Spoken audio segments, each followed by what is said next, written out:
어떤 자극에 대한 좀 힘든 게 좀 많았었어요. 그걸로 고민하다가 정신과 상담을 한 5년 정도 받기도 했고요.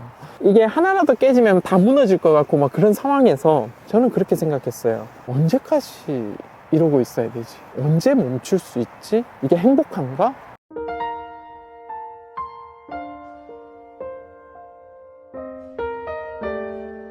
안녕하세요. 저는 읽고 쓰는 걸 좋아하고 그 다음에 초등학교 1학년 아이를 키우고 있는 육아대디 워리치라고 합니다.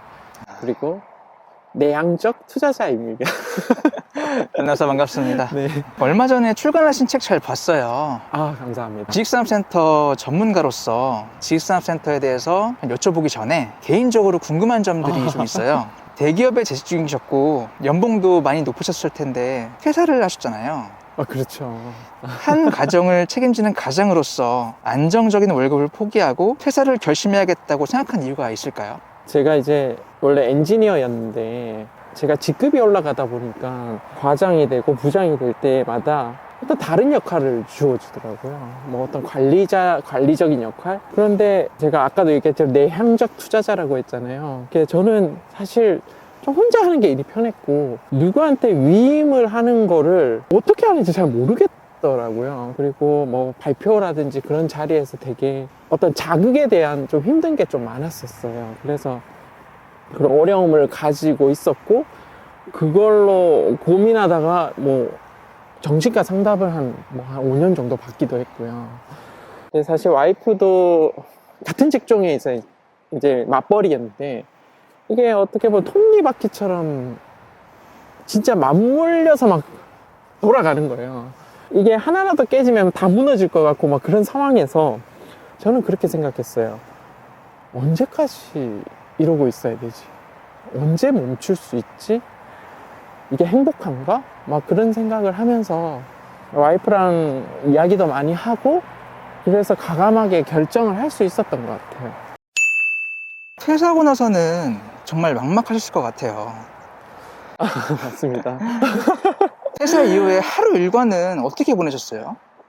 퇴사를 하기 위해서 제가 투자를 했었는데 좀 자신감이 있었어요. 운이 좋아서 시기도 잘 맞췄었고 부동산 상승장에서 좀 자신감도 많이 붙었었어요. 그래서 과감하게 나는 투자자로 살 수도 있겠다라고 나왔는데 마냥 이게 그렇지 않더라고요. 투자에 대한 뭐 공부를 하는 것도 어떤 투자금이라는 것도 한계가 있었고 나중에 퇴사하면 아시겠지만 이게 대출이 확 주거든요. 거의 뭐 영에 수렴할 정도로 줄어드는데 좀 힘듦이 있었어요. 투자자로서 이게 가능한가? 막 이런 생각을 하면서 내가 투자를 진심으로 좋아했었나? 막 이런 질문도 계속 속에서 나오기 시작했고요. 한 몇 달 동안은 솔직히 막 회사에서 8시간이 그냥 온전히 내 8시간이 되는데 그 시간을 어떻게 써야 될지 거기에 대한 준비가 되게 부족했었거든요. 그 시간을 채우는데 엄청 힘이 들었던 것 같아요. 그래서 막 후회도 하기도 하고. 현재 1인 기업가로 활동하고 계시잖아요. 1인 기업가가 되기 위해서 어떤 것들을 준비하셨었어요? 아직 완벽한 1인 기업가는 아니지만 일단은 여러 가지 준비를 했었어요. 그냥 가리지 않고. 그래서 스마트 스토어도 시작했고 그 다음에 블로그도 시작했었고 투자자로서의 뭐 어떤 임장이라든지 그 세계를 막 돌리다 보니까 결국은 내가 어떤 걸 가장 즐거워하지? 막 이런 거를 계속 물어봤어요. 그러고 보니까 저는 어떤 글을 쓰고 책을 읽고 그런 과정들이 저한테 되게 맞더라고요. 행복하고 내 글을 누군가 읽어주고 거기에 어떤 생각을 다시 저한테 전달해주고 뭐 이런 일들이 좋더라고요. 그래서 결국은 그게 이어져서 지금 작가로서 이렇게 한 발자국 이렇게 더 나아가지 않았나 이런 생각도 드네요. 1인 기업가를 준비하는 과정이 쉽지 않으셨을 것 같아요. 예를 들면 내가 지금 무엇을 해야 하지? 내가 지금 잘하고 있는 걸까? 그런 힘든 순간들이 많았을 것 같은데요. 이 부분을 어떻게 극복하셨는지. 내가 어떤 변화를 하거나 성장을 할 때 그런 불안감, 불확실성 드는 거는 어느 정도 인정을 해야 될 거라고 생각이 들고요. 처음에 저도 힘들었어요. 왜 이래 성과가 안 나오지?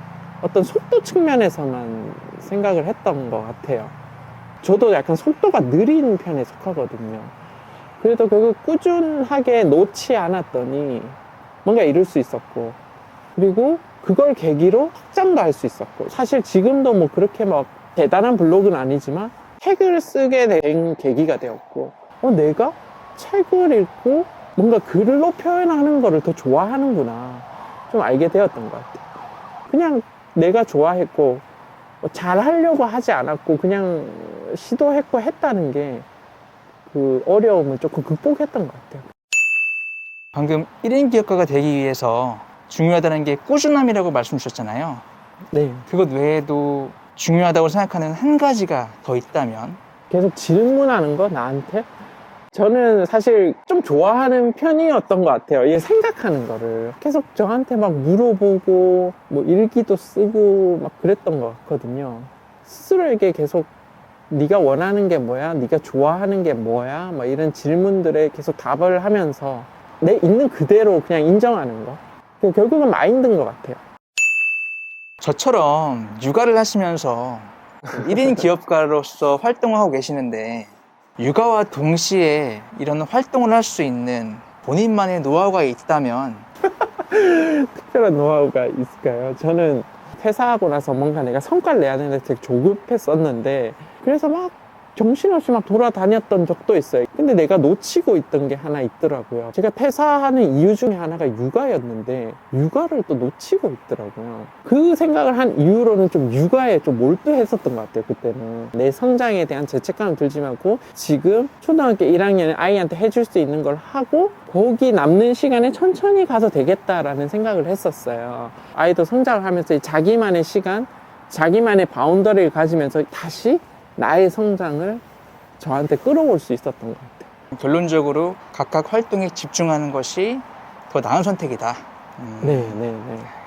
저 생각은 그렇습니다. 앞으로의 활동 계획은 어떻게 되세요? 지금 부동산 투자도 뭐 계속 뭐 공부를 하고 있고 뭐 임장도 다니고 있지만 또 제가 책 읽고 생각하고 글 쓰는 것도 좋아하기 때문에 좀 마음 맞는 사람들과 북클럽을 운영하고 있거든요. 내년에는 북클럽에 조금 몰두를 하고 싶다. 다른 분들의 이야기도 듣고 제 이야기를 하면서 어떤 연결, 네트워킹 뭐 이런 걸 좀 해보고 싶다는 생각은 있어요. 이제 겨울이라 그런지 날이 너무 추운 것 같아요. 너무 추워요, 진짜. 좀 전에 눈도 와가지고. 따뜻한 장소로 이동하실까요? 전 좋습니다. 네. 가시죠. 아, 추워.